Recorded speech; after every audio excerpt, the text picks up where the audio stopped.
الف اللہ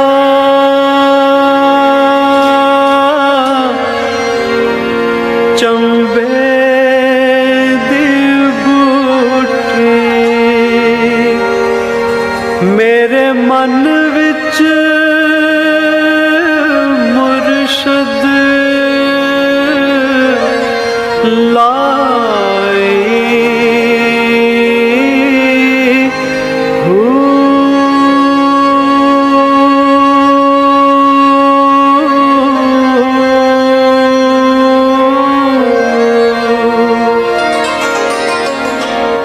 نفی اسبات دا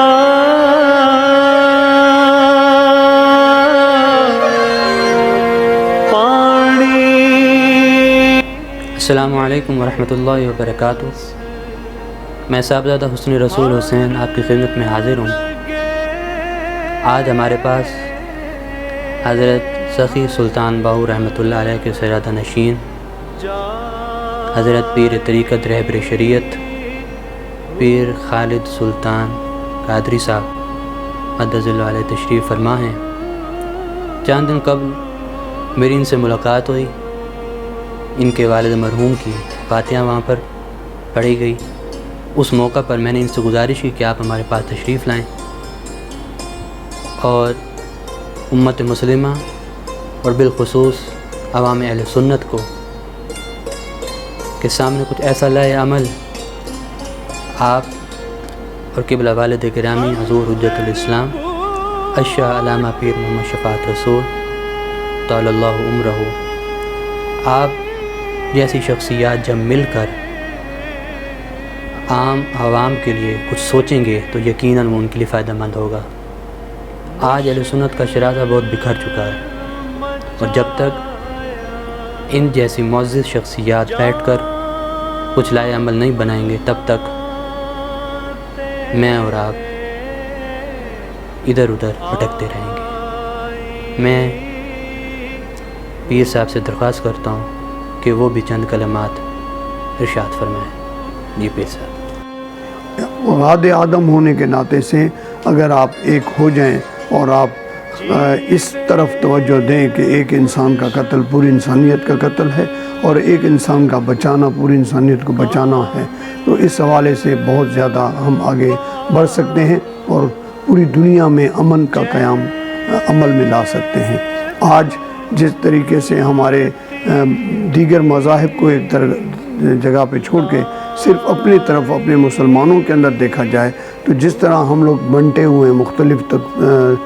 تنظیموں میں، مختلف تحریکوں میں، مختلف مسالک میں، اور اس کے بعد پھر اگر کوئی ایک مسلک ہے تو اس ایک مسلک کے اندر کئی مسلک بن رہے ہیں، اور ہم ایک دوسرے کے چہرے کو بگاڑنے کی کوشش کر رہے ہیں، ایک دوسرے کو دور کر رہے ہیں، ہر انسان ایک دوسرے انسان پر کفر کا فتویٰ لگا رہا ہے۔ ان حالات میں امید رکھتا ہوں کہ مرکز بلال سے جو تحریک چلے گی امن اور محبت کی، یکجہتی کی، یونٹی کی، اور تمام مسلمانوں میں محبت، اخوت اور بھائی چارے کے فروغ کو دینے کی، میں سمجھتا ہوں کہ یہ کارگر ثابت ہوگی، اور اسی تحریک سے ہی ہم تمام مذاہب اور مسالک کے لوگ ایک ہو سکتے ہیں، اور مسالکوں کی جو تفریق ہے وہ دور ہو سکتی ہے۔ اور یہاں جو انہوں نے بہت پیارا ایجوکیشنل سینٹر جو اسکول کے طور پہ بنایا ہے، اسکول سسٹم مجھے بڑا پسند آیا، ان کا بہت اچھا سلیبس ہے، اور ساتھ ساتھ جو انہوں نے قرآن مجید فرقان حمید کی تعلیم کو بھی لازم قرار دیا ہے۔ میں یہی پیغام پوری دنیا کو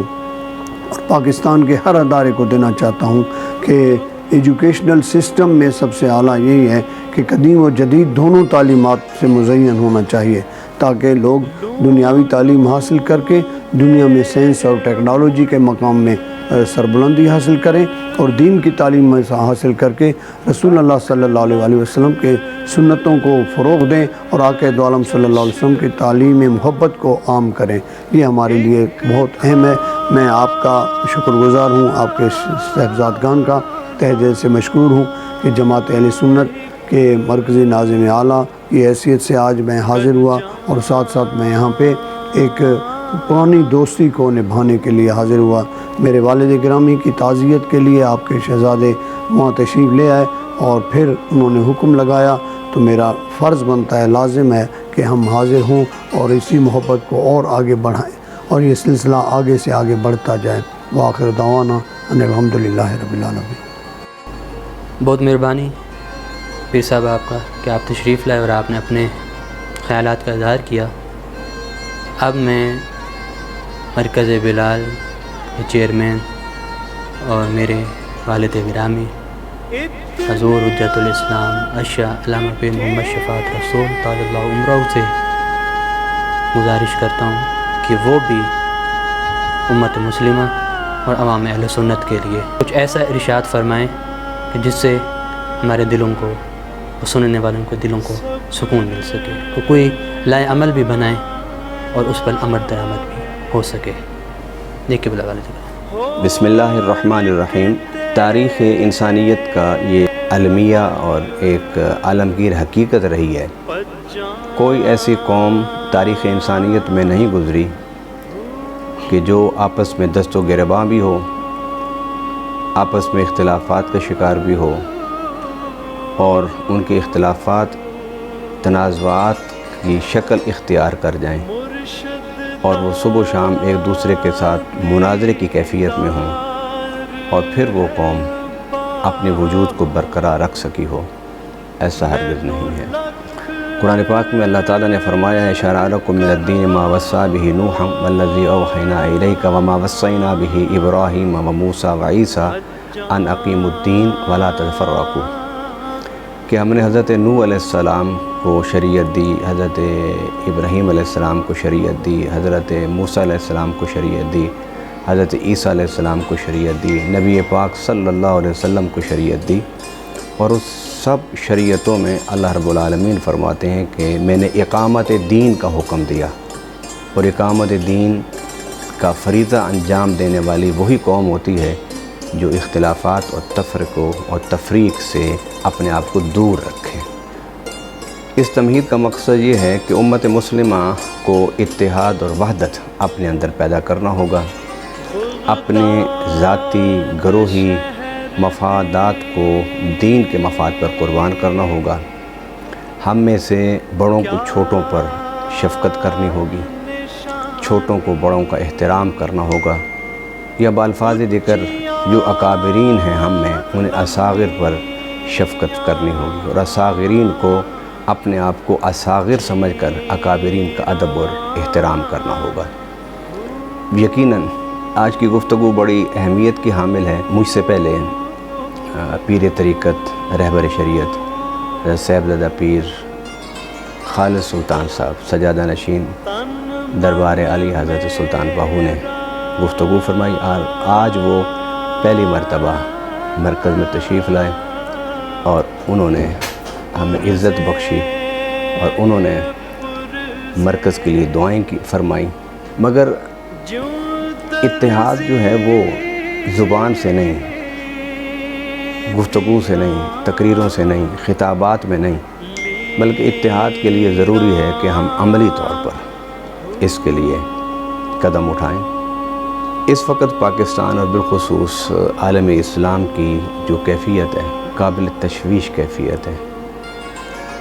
یہ بالکل ایسے ہی میں ایک مثال میں بات کی وضاحت کرنا چاہتا ہوں کہ بغداد شہر میں مناظرے ہو رہے تھے، اور یہ مناظرے کرنے والے،